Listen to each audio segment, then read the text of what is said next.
An anxious family sets off for the hospital. Kiefer, the woman in the center, is about to give birth, and she's terrified because she lost her first baby in childbirth. But this is Gaza, so she has more to worry about than birth complications.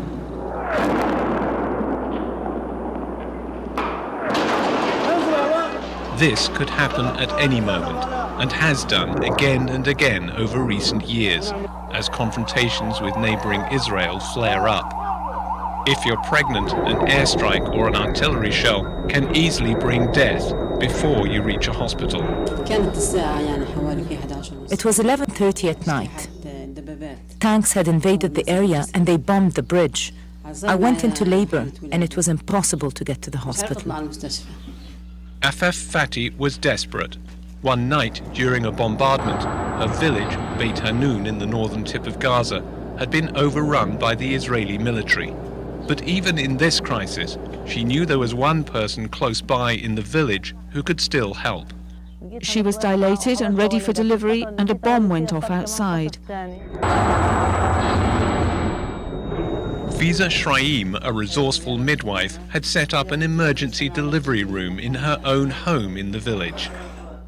She told me to push, and then the head came out. Then came the baby and he started crying. That's when the second explosion made me jump off the bed.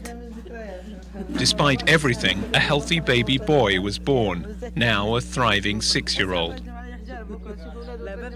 Hundreds of other mothers owe the lives of their children to Fiza Shraim.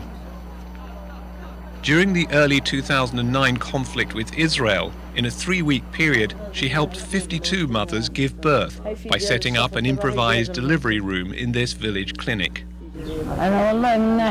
When anybody needs my help, I'm not afraid. I rely on God and I do it, because this is a humanitarian service and I want to help. The closest hospital maternity center to Beit Hanun is several miles away in Gaza City. Kiefer, the anxious mother, has made it there safely. Fiza is on hand at her request.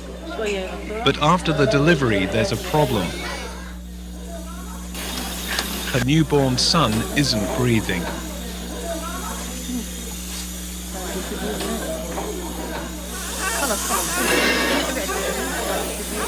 Then, with Fiza's help, the baby takes its first breath.